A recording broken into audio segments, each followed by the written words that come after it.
Hi there, it's great to have you back to the Blink podcast. Today's topic is one that I think is critical in business today. We're going to talk about sales and how sales has changed. We've got 5 key components of how sales has changed, but then the 6 solutions to be able to get your sales back on track.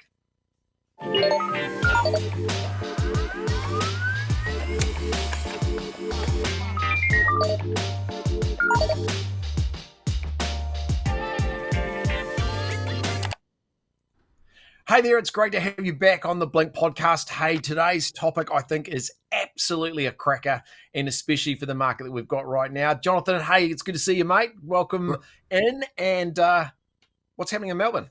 Yeah, great to see you. Melbourne, well, we're in finals fever. Usually that means everyone comes out of the cold, the flowers flourish, the bees turn up, the leaves come on the trees, and everyone gets out and about. But we got teased with some warm weather about a week ago, but it's gotten cold again. So everyone's and I've got a cold, so pardon me for that. But very nasally, yeah, it's a bit going around. So everyone's waiting for things to pop off, but they haven't quite got there just yet. But there's like this tension that the mood's gonna lift. Yes, I think you're right. I think that's probably the thing that's happening over here too. There's the sense of it's all going to get better tomorrow. And we're sort of waiting for tomorrow to happen. And that's why I think today's topic, in terms, especially talking about sales in particular, because that's a topic that both you and I are very, very conscious of and work in a lot. And I think, when you look at the way the market is and the way it's been over the last couple of years, I think the insights that we can sort of get from this conversation, I think will really help our listeners. And I think also, probably you and I we'll be able to put some real practical examples into this as well. Yeah, I think so. I think, if you watch the mainstream news at the moment, no wonder everyone's down and in the doom and gloom. There's nothing good being reported anywhere about anything. So ignore it. Focus on what you can do. Focus on the actions you're taking. When you wake up in the morning, be happy that your feet hit the floor and you can move about and take advantage of the time that you got, I think. And I think we're just in that period of time where it's just a bit sluggish, right? It's just that little bit harder. You're pushing uphill a bit more than normal. Yep. But I tell you, it's going to flatten out at some stage, and when it does, the people who have pushed the hardest up the hill are going to be the ones in front. Yep. And they're going to get the easy running sooner. So we see it like that, you know what I mean? Yeah. So as you and I had this conversation, and the thing was that we were talking about is that there's 2 groups of people in the market at the moment. There's that whole group that are waiting for the market to change, and there's that group that are actually still, even though the market's tough, even though they're not getting a lot of success, are still doing the mahi. They're doing the hard yards and really pushing hard to get that, even that small result in a market like we've got now. Yeah, I think between now and Christmas, critical. I think we're going to see a lot of businesses cutting the dead wood. Critical. I just don't think they can carry them for much longer. It's going to be you're just not going to make it, or you're just not making it. But those who are putting in the effort and having a go, even though the numbers and maybe the sales numbers aren't that much different. Yep. They're going to be rewarding the ones who are putting in the effort in the tough times, rather than the ones who are saying, you know what, I'm just going to get my company to carry me through until times come good again because I'm a loyal employee and I deserve to be here. Well, guess what? The world's not always like that. We've been through tough cycles before, Darren, you and I. Yeah. But there would be 15 years of workforce that hasn't seen a downturn. They haven't seen a global financial crisis. They haven't seen a stock market crash. They haven't seen a real recession rather than a manipulated one or an engineered one.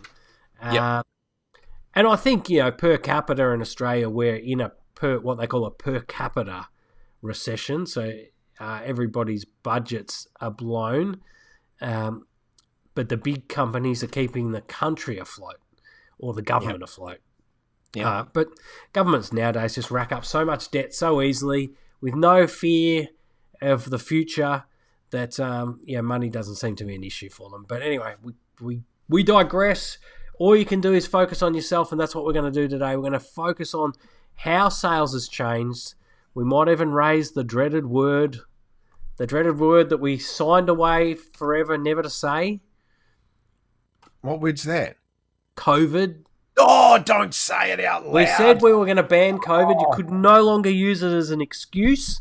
Yep. I mean, they were even using it in... I went to a presentation night the other night for junior sport, and they were using that as an excuse. I'm like, that was 4 years ago. We're a long way past that. Yes, come on, pull up your socks. Move on, let's go. We're facing other challenges now. Yep, But definitely. COVID, we're talking about how sales has changed, and COVID definitely changed sales. There's no doubt about it. Massively. But the environment that's followed has also changed sales. It's not just COVID. So No. let's get into it. Number one, we're right there. It's the perfect segue. COVID. It changed sales. Let's talk about that. I think from my perspective, there was a lot of people in sales in that time that just, as you love this term, they were order takers. Yep.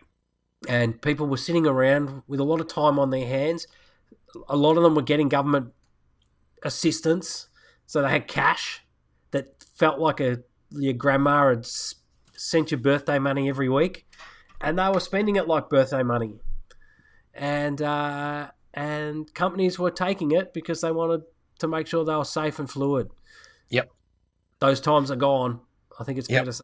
But see, also what you had was because those times, because of those cash injections, because of that, we were locked down, because you couldn't travel. What happened was you had money and people decided to spend it locally on local product, right? So you had a sales environment for many businesses that were maybe larger ticket items or luxury items where a whole lot of people just walked in the door and said, "Can I have one of those?" and read things.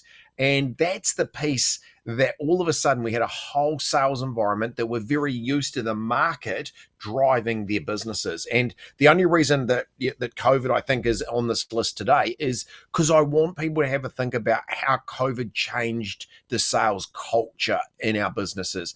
And that one for me is I see it so much where sales teams are waiting for the market to lift their activity, and that's a dangerous place to play in sales. And just to do a bit of self-reflection, if you're listening to this, I want you to think about is how active have you been since COVID in terms of creating sale opportunities to be able to get out there and actually make a deal happen rather than waiting for the customer to say, "Yes, I'll do it."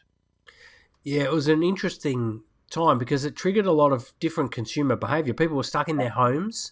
All of a sudden they realized, the microwave's not as shiny as it used to be. Yep. The house isn't how I want it to be.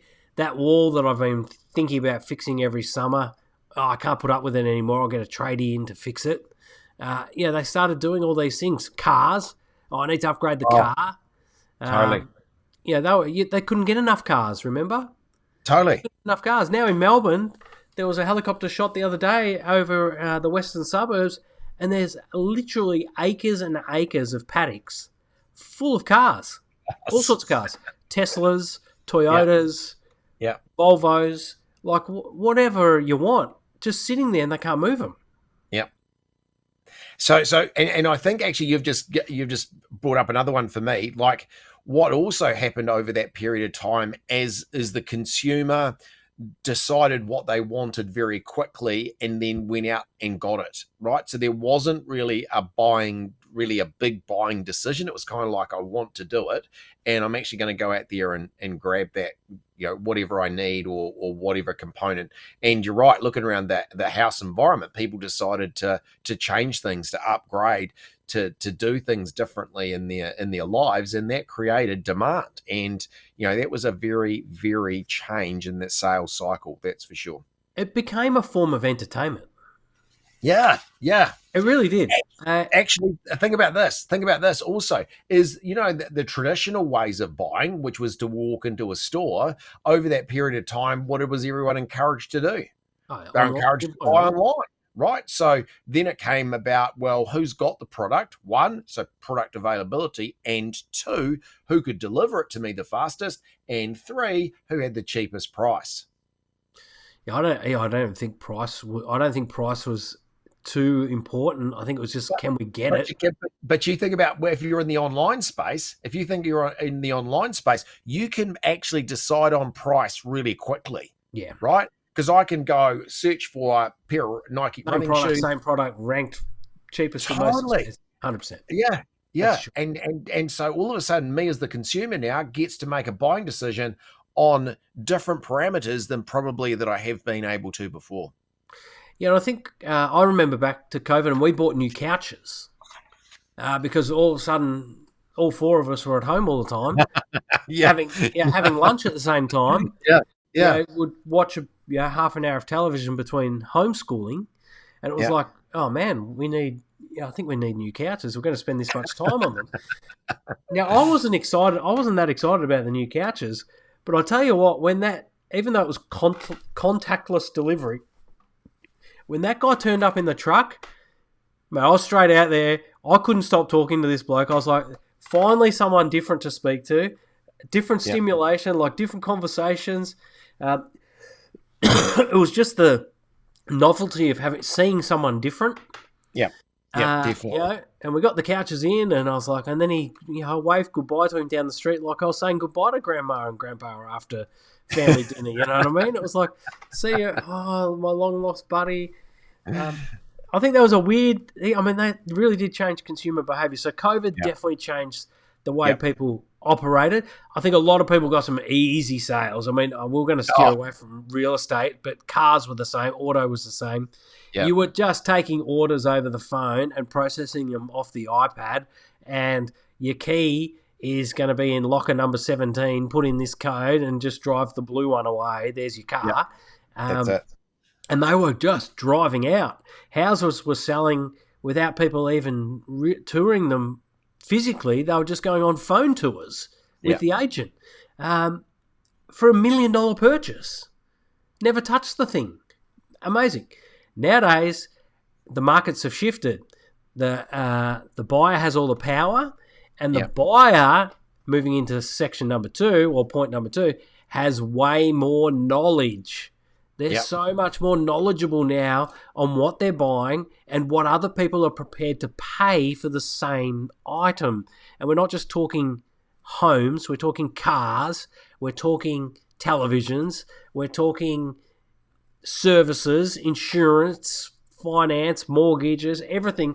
The internet has changed the consumer vendor positioning around knowledge. You used to go into a showroom to get the knowledge, and they'd wow you with their information about a car. Now buyers are almost going in there, they're armed with the knowledge, and they're testing the salespeople to see if they know it. Yeah. And if you don't know it to the level that they know it, they're buying their car of someone else. You're toast. Yeah, 100%. I think that's right.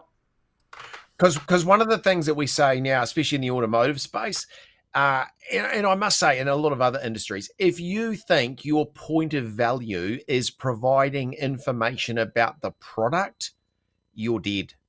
Because the consumer is able to get all that information. So actually the information about the product now is not seen as an asset in the transaction because the customer's already got it. And in fact, they've got it so much better than what you'll ever provide, because most of the time, and this is something, to think about for the next section, but just think about around customer knowledge is what's the customer service like from a historical perspective about dealing with that business, not the product, but actually the service proposition from that particular business. So now not only am I making a decision whether I'm going to deal with you because you've got my product, but it's also about how good your customer service piece is. And that's now visual to everybody online.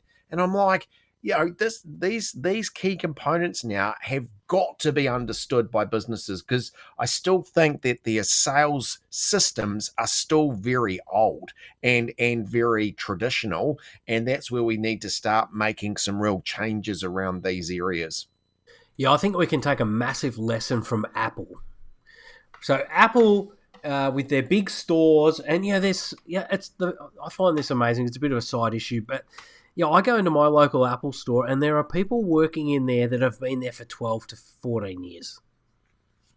in retail, unheard of in any other space. Yep. Like, you won't find someone at JB Hi-Fi that's been there that long.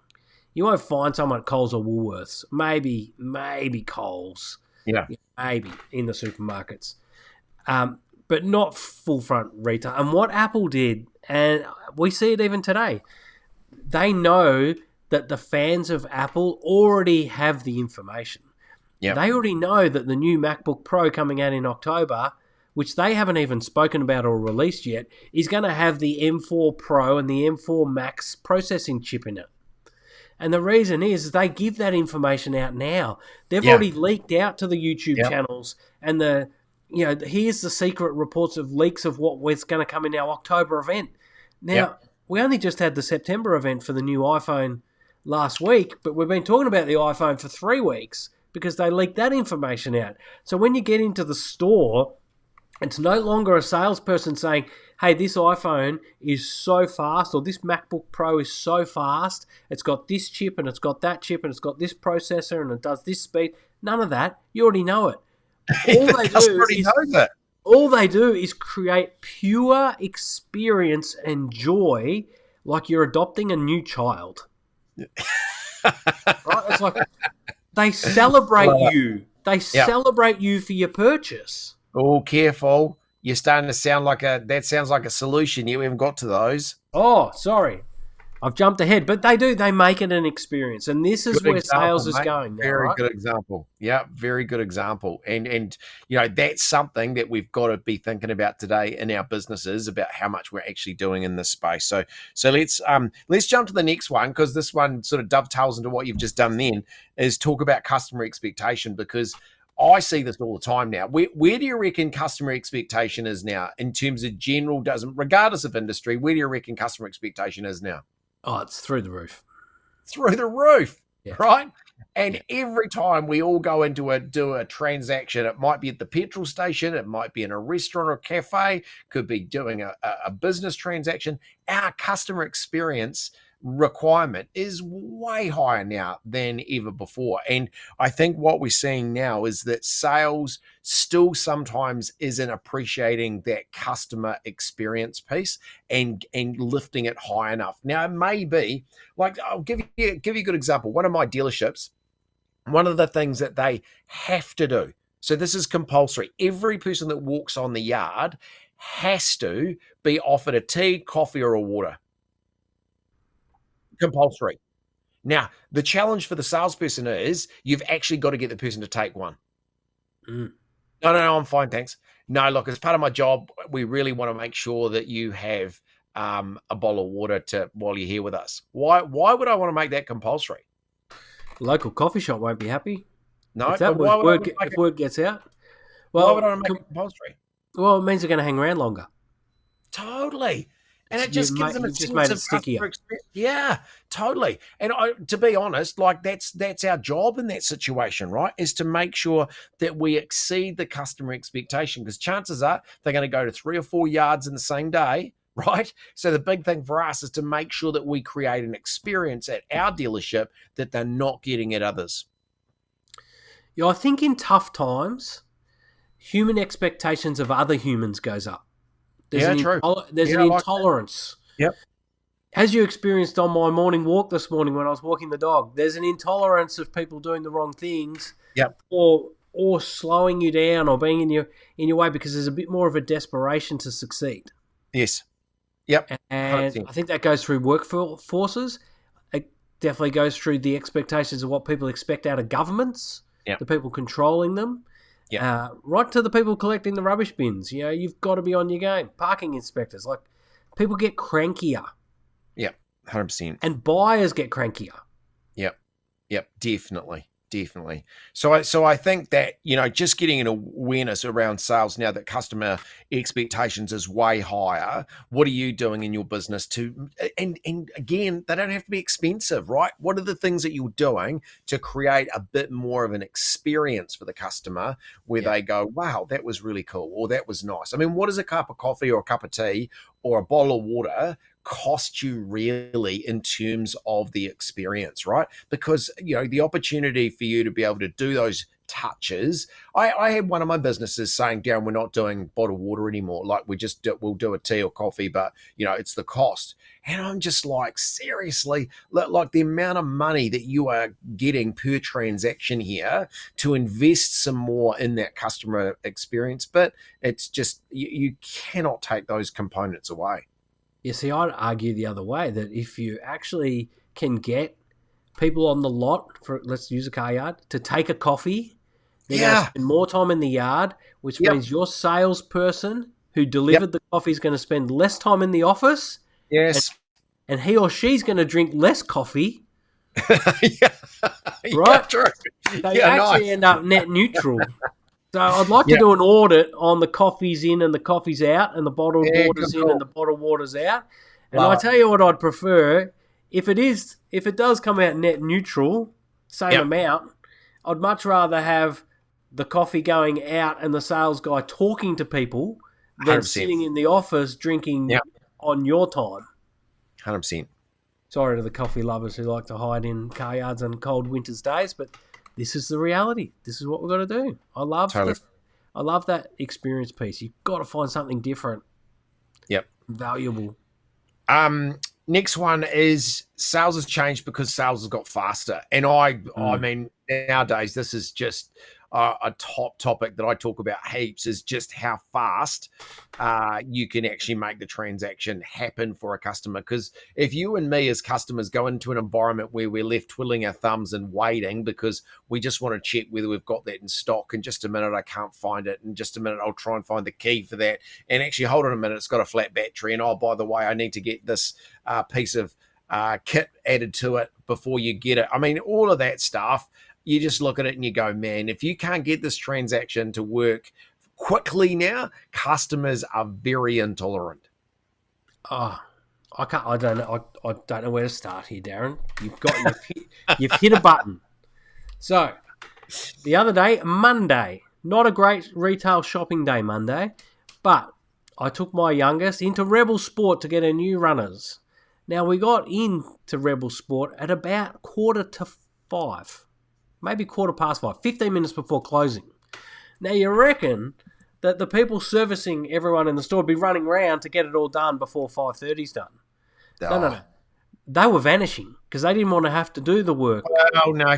Look, seriously, could you come tomorrow? Could you, we're closing shortly. I know, and then I was looking at my junior, and I was like, there's no way we're coming back tomorrow. So we either get this done now or, I don't know what, we're going to have to buy them online. But yeah, that was fascinating. There's another thing that triggers me, and it involves real estate, but I compare it to cars. So the one thing most people do when they sell a used car here, their own car, privately, is you sell it with a roadworthy certificate. Right. So there's no hiccup. Right? All cars have to be transacted with a roadworthy certificate or re-registered with a roadworthy certificate. So usually the person selling it goes and gets the roadworthy done, so that when you sell the car, you can say, oh, here it is, and it's got a roadworthy certificate, which means it's in good nick, it's passed all its inspections, you can trust that this is a good car. Yeah. And it allows you to get the sale done faster and usually at a higher value. Yep. Right, so you get it done quick.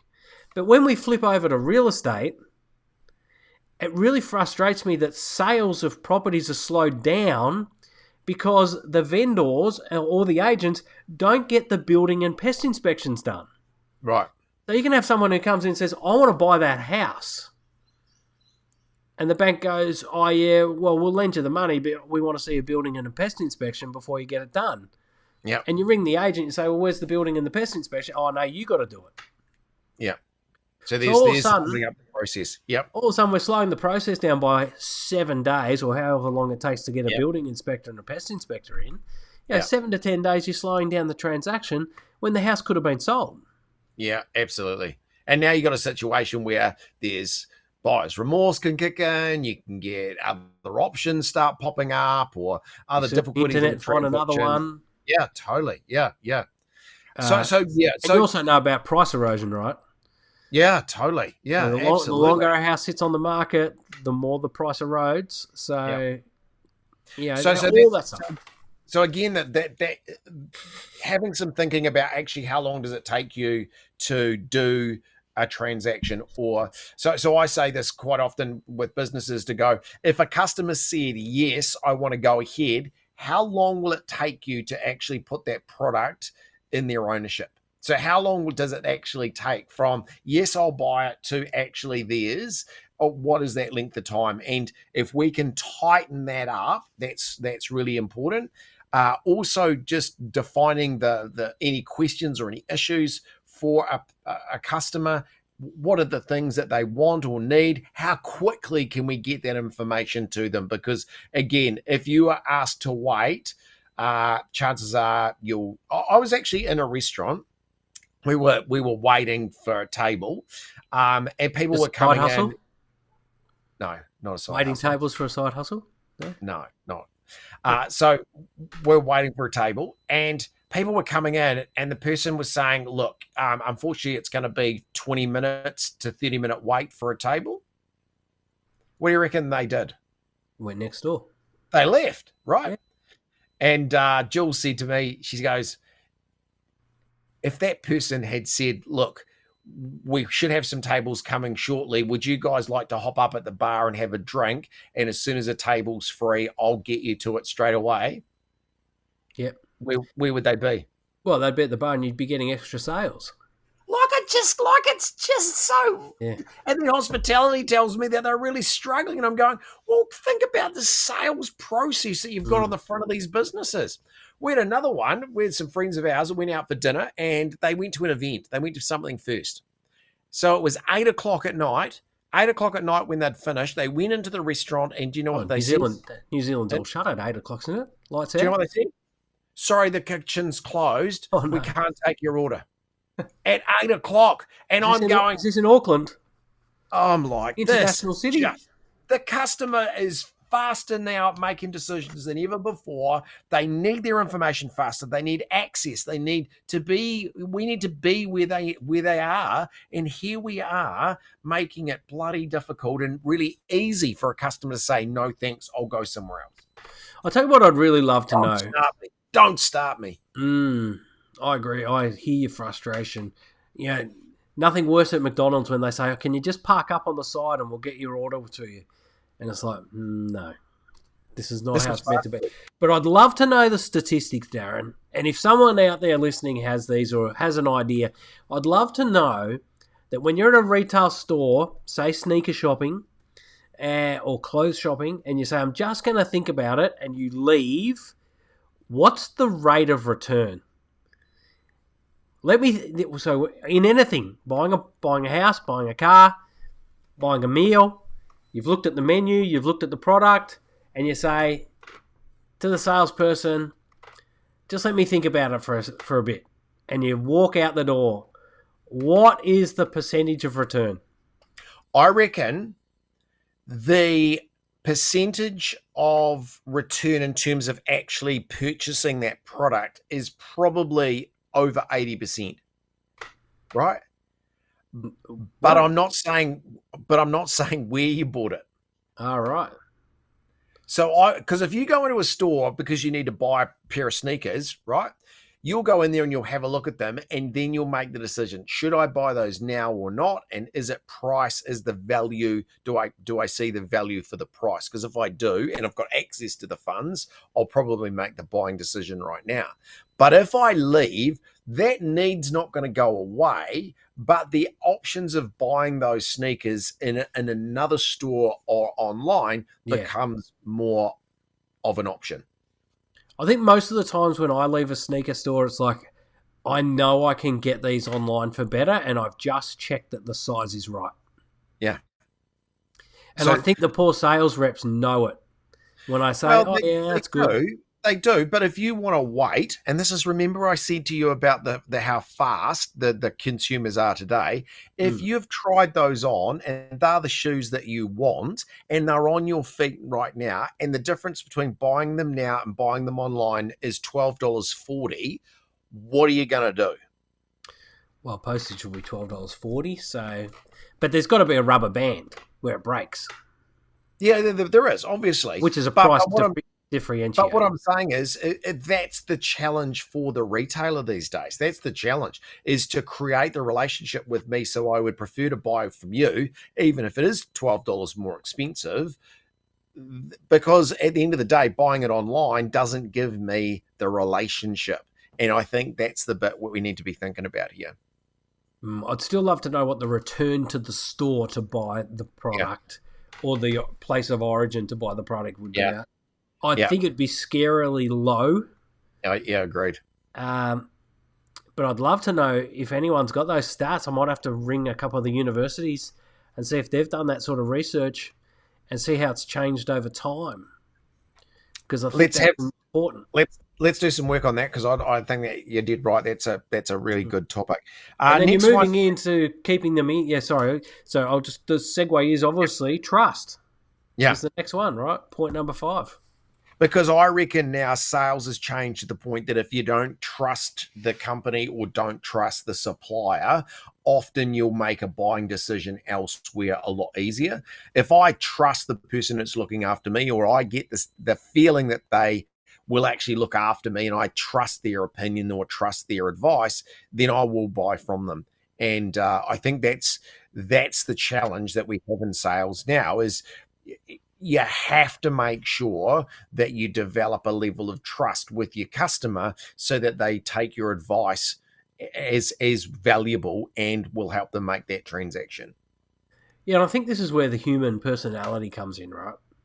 You've got to make that connection human to human. Even if you're Yeah. using devices, it's got to Yep. be human level connection. And then that relationship builds trust.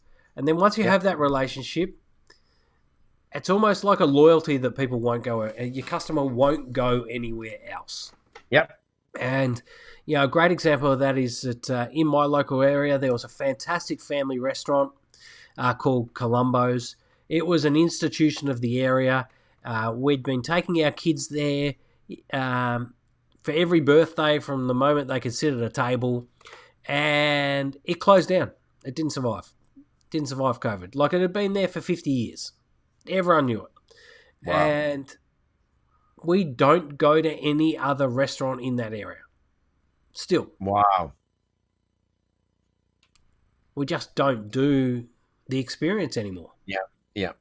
Because So they used to speak to us. They used to know our kids' names. They used to sit there and go, it was a family of brothers, right? And they'd say, all right, and how old are you? They talk to the kids and go, how old are you? All right, 4 years until you start working here. What job would you like to do? And they'd recruit all the kids that work there. And it was a real environment.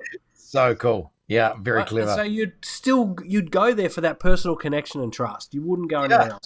No. And we still don't go there. Still don't go anywhere else. So have a think about this in your business right now. How are you building trust with your clients, with your customers, when you're not transacting with them? Right? Because that's the key. That's the key, is to be able to go, look, I want to be able to have, give you some information that I think is valuable to you. I want to show you what other customers have done. I want to give you some insights here that when you do need our product or service, you'll realize that this is the place to come. And that there is so valuable for us, and we really have to be thinking about, developing that trust, not when the transaction's on, but around the transaction, and maybe even at times where the customer doesn't need your product, that you're seen to be giving good advice. And it's way more than just sponsoring somewhere. Yes. It's totally. way more than putting your sign on the side of a sports field. It's way more than putting your logo on the local neighborhood watch. It's got to be human to human. It can't just be, there I am, I'm in the world, or here's my sign, or here's my presence, I'm the number one, I'm the best. It's got to be a value. It's got to pinpoint the problems that your customers actually having and helping them get over them. Yes, and if buying a product from you helps them get over that problem, then you've got a business. Yeah, I love it. If it doesn't, you're just a good person not making any money. Yep. Just my last point on trust is you cannot talk trust. So one of the things that you can't say to your customers is, trust me. Jonathan, trust me. Trust me. Look, seriously, trust me. This car over here, it's a little A3 Audi. It's the best. It's one lady owner. Trust me, it's the best car that we've got on the yard. This is perfect for you. As soon as you mention that word trust, the first thing that goes in my head is, I'm not going to trust you. You're not someone that I'm going to trust. And that's the piece where you've got to be like, trust is earned and not told, right? So a lot of people that I see, and especially with their marketing material, say, trust us, we're a trusted supplier. Yeah, well, you might be to that particular customer, but what you've got to do is earn that trust with me as the new customer. And so get rid of the word trust and actually just develop that as part of your ongoing relationship with your customer. Let's be honest. That's a lot. Yeah. That is a lot. Let's be honest. Oh, so you weren't for the last 10 minutes that we were talking about? To be honest, Jonathan, I think you should actually buy this one. Really? Which bit wasn't honest? Yeah. What was it? Yeah. What was the language is important. We should do a whole episode on language to use and language not to use. Yep, love it. Yep, that's really a good important one. But yeah, I 100% right. Trust me. Number one trusted dealer, number one trusted supplier, number one trusted. Oh, don't do it to me. The more you say them, the more it's making me cringe every time you say it. And they've got to be up to date. And I've mentioned this guy before in the podcast. So if you are a long time watcher or listener, you may remember this. But we've got the local butcher down the street, and my kids laugh at it all the time. He's the Sausage King gold medalist, 2014. Yeah, beauty. Still on the front window. And my kids are like, he was the Sausage King back when I was 3 years of age. It's like, yeah, I know. And he hasn't won anything since. So he might have gone off. I love it. Yeah, the old Sausage King 2014. Yeah. If it's out of date, what do you reckon that date is? How long can you spruik? We get in real estate all the time. You get in car dealerships all the time. I'm the number one salesperson for the year. How long can you spruik being the number one at anything before you got to move on? I actually think it's about the standard of service that got you the award, right? So the standard of service that got you the award, if you continue to do that, even though you might not have been recognized, I still think you can say previous winner of without the date, right? Because your service standard remains. Without the date? Yep. So former winner of the Australian sausage competition. Yeah. So we might go down there and scratch off 2014, help him out, get a razor blade. And put former winner, right? And as long as the sausage is still good, mate, I think it's still relevant, right? But the challenge for me around this, the big challenge for me around this is when it's not. And who will know it's not the quickest? Yeah. The customer, right? And with the internet nowadays, it doesn't take long for bad news to spread. And sometimes unfairly, but yep. Look, the amount of times you go to I always go to Google reviews. And even the other day, I'm looking for someone who can service my lawnmower. I bought a brand new lawnmower 12 years ago, never been serviced. It's starting to only run on full throttle now. I can't get it to idle any lower. And I was looking for someone who can come and service it because the place where I bought it is gone. Yeah. And I've either got someone who comes and visits, like a Jim's mower service, or there's this little shop down the road that's been there for 50 years. And I get on there, and the Google reviews are, this is the rudest woman I've ever met in my life. And then she argues back. She goes, "No, I'm not. Yes, you are. No, you were a jerk." And then and I'm like, that's gold. I actually think I might want to entertain going down here. This could be fun. This could be fun. Yeah, this could be fun. So anyway. All right. We move on. Trust is very important. And because once you lose it, it's a lot harder to get it back. You got it.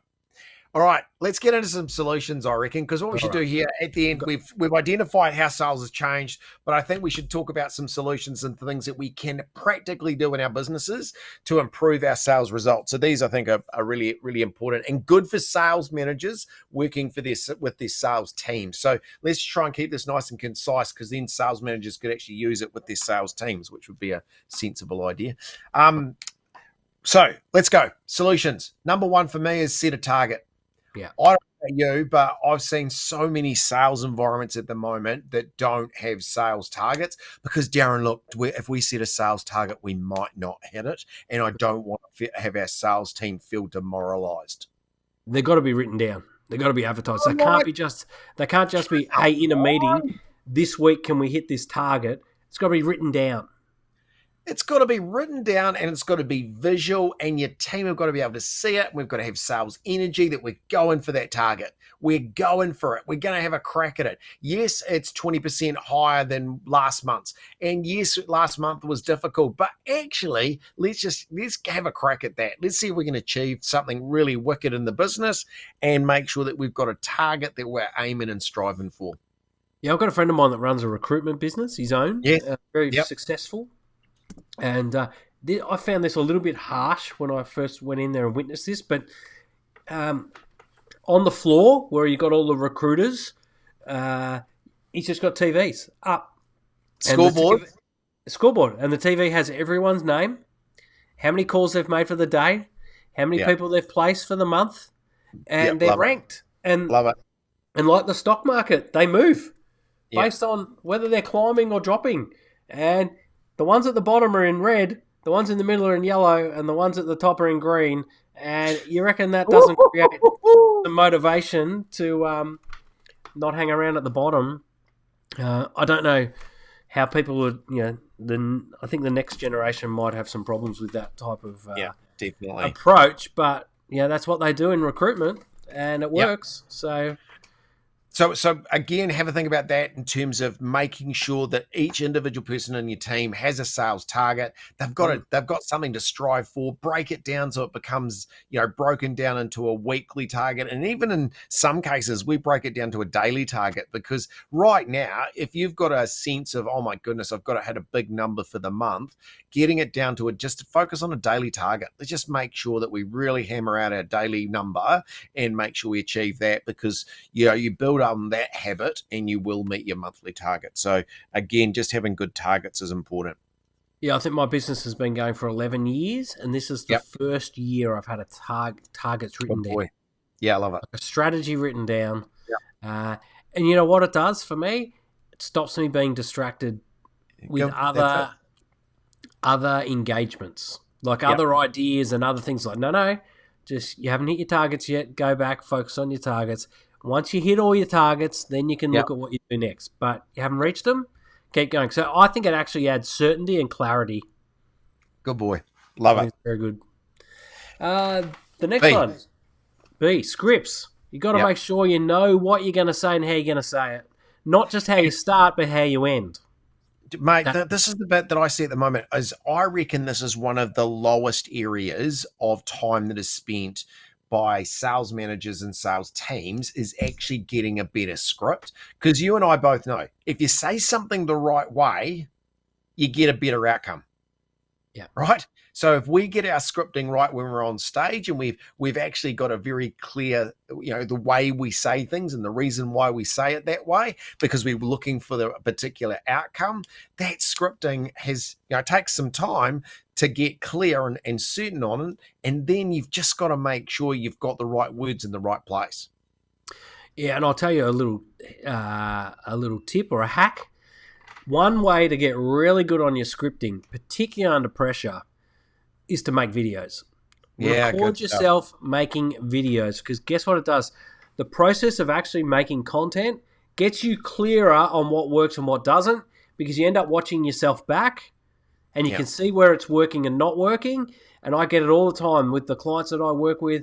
The more videos they make, within 3 to 4 weeks, they start coming back and going, oh my goodness, I'm going into appraisals and I'm finding myself quoting lines from videos I made 2 or 3 weeks ago, and it works. And it's like, Correct, because the videos you're making are solving the problem that people have. So when the problem pops up in front of you unexpectedly in You've an already got appraisal, you've already got the line in your head to fix it. of it. Okay. Well, let's put the next topic together with this then, because the next one is making sure that you're doing enough practice of using those scripts. And again today, like and I in lots of sessions will focus on role play. And I'm not saying you get people up out of the room and grill them up on the stage about how useless they are, but actually getting them in the room, coaching them about what they're saying and how they're saying it, so that they actually get that skill practice before they get in front of a customer. I cannot believe so many businesses leave this practice for their sales team as a bit of a hope and we'll see. We'll let the team come up with their own script, or we'll let them have a crack at it in front of a customer and see how they go. I'm just like going, that is the most expensive cost to your business if you are letting your sales team, front up in front of a customer without having practiced what they're going to say and how they say it. Well, you're setting them up to fail, and then it ruins their confidence, and then they want to do it less and less and less. So, Totally. When you're in front of a client, you're trying to get a sale, that's game day. Yeah. It's no different to sport. You've got to train. You've got to have done the practice. Yeah. And you've got to train harder. You've got to train harder in practice than what it is on the actual moment that matters. So, okay, listeners, have a think about this. In your business right now, how much time does your sales environment practice what they're going to actually say to a customer? What are they practically going to say? And I tell you what, this area is an absolute circus for most businesses. They leave it to chance and hope that their sales team do their job, when actually giving them support about what they can do in those conversations, overcoming the objections, positioning the offer, being able to make sure the offer meets the customer need, and then closing. Like, that's all script, right? That's scripting. And just making sure you've done some practice to get that right. Yeah, I think practicing objections is and how to get around them, getting around them is key. No point buying someone the coffee if you can't get over the objections. Totally. And that moves they'll just walk out and say, you didn't solve my problem. Yep, that's it. And that's the piece for the next topic, is make sure you listen to the need, because every customer, the reason why they're in the store mostly is because they've got a need, and your product potentially could be the solution. So our job is to listen to the customer, explain what their need is, then work out whether that's the real need, because sometimes customers will tell you what the upfront need for a product is, but there's actually other needs behind the scenes. And what we've got to be able to do is just to be able to go, right, this is the needs, or the 3 or 4 needs that I've identified, and make sure you're listening and not talking. Yeah, I think this is key. I think I spent 5 years, the first 5 years of Viable was me trying to convince people of the need for what I had. I was trying to convince them, rather than listening to what they actually needed and then fitting the solution to them. It was the same thing. Do that again. Say that again. Listening and then fitting the solution. So listening to the need. Yeah, listening to their needs, and then fitting your solution to their problem. Solving their problem with the solution that I have. And for so long I'd go in and say, this is my way, my formula, I invented it, this is the way you have to do it. You step through this, and this. And for a lot of businesses, it was unmanageable. They couldn't afford, to have me in there for 3 days, training all their staff on the power of viral content, right? And it was only through listening that I actually learned how to shape my business in a way that is viable, and that's why the business is called Viable. You got to be viral and you got to be viable, right? And I wasn't even taking my own lessons to heart. So listening is big. And even I had a meeting this week with a pretty high flying, powerful individual, and his first question was, "Tell me about you." And I was like, "All right, that's a trick question. He doesn't want to know about my business. He wants to know about me as a person." And we spent an hour and didn't even talk business. Love it. But business will get done.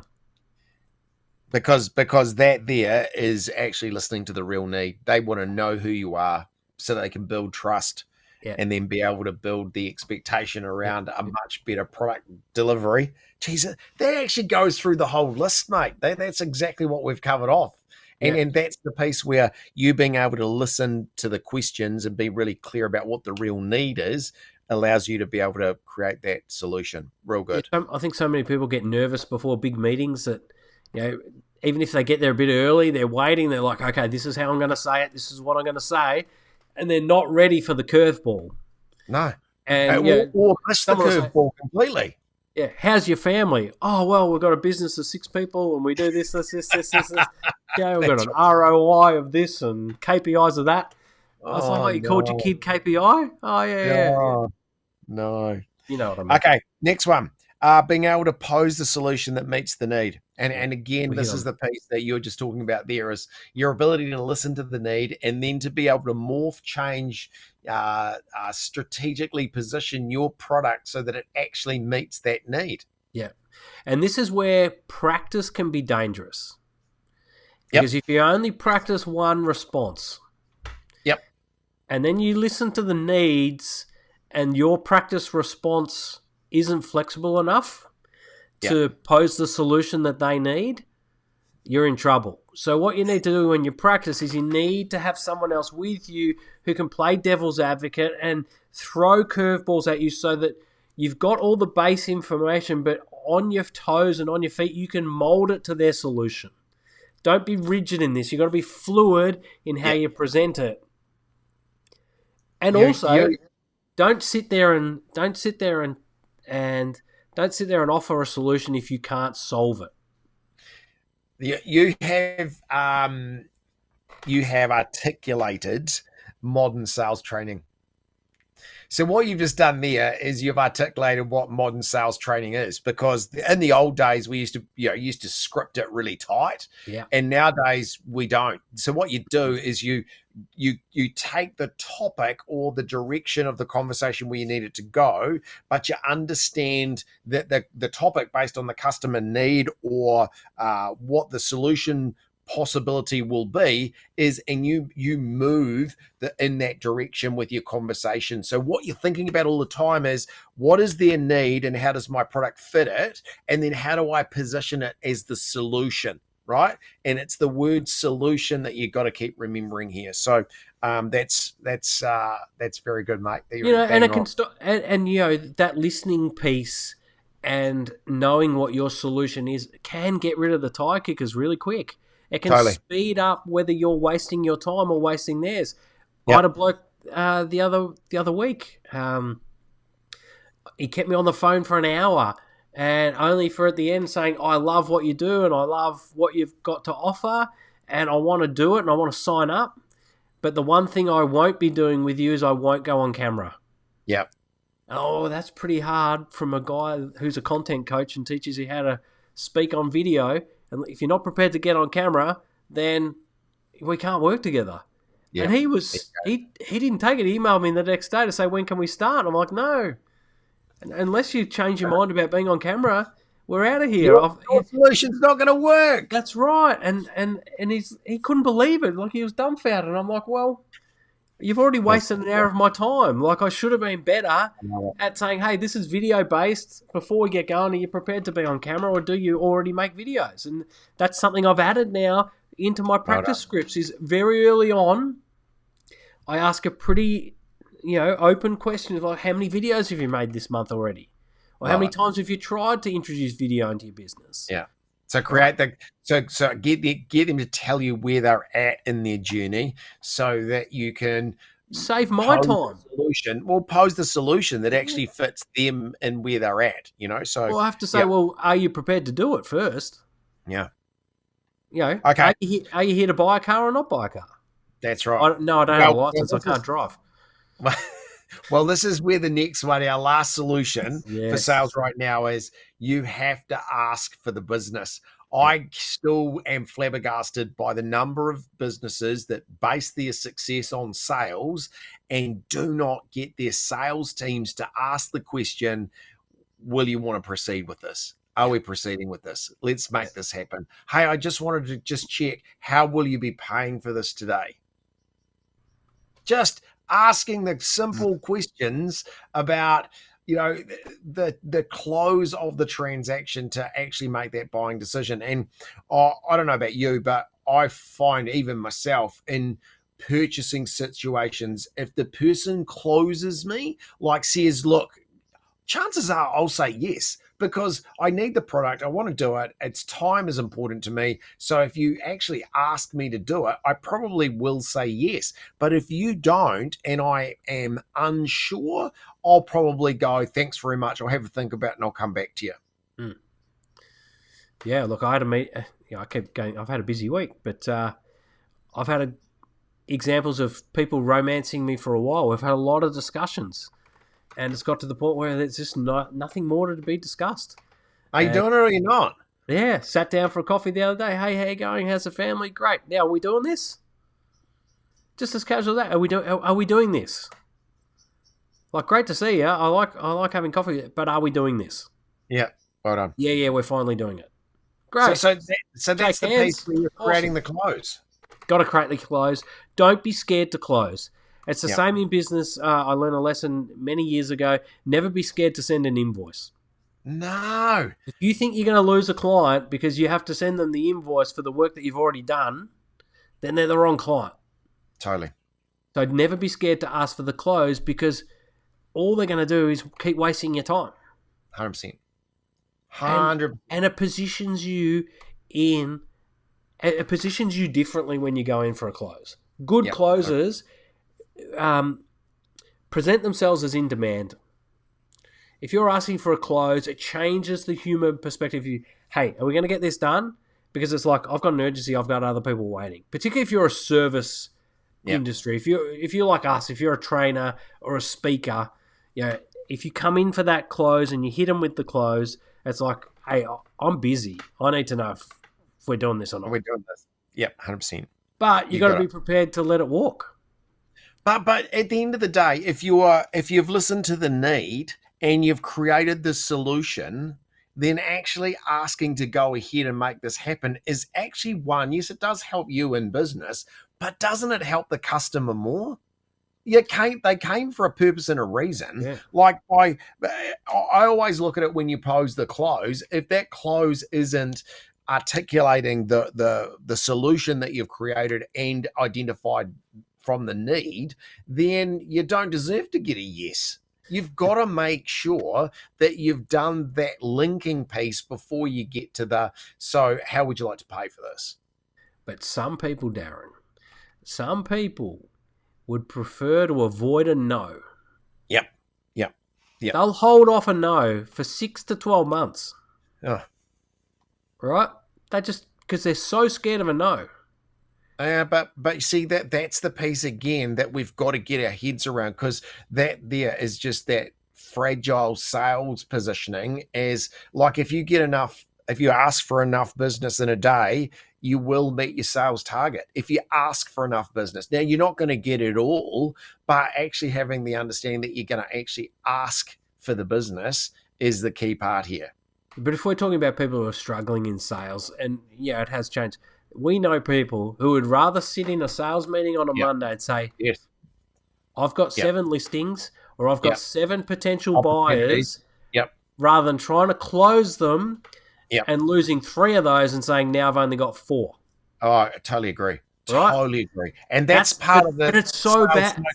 But that's part of the sales smoke and mirrors, man. Like we've seen that. They have to break through that.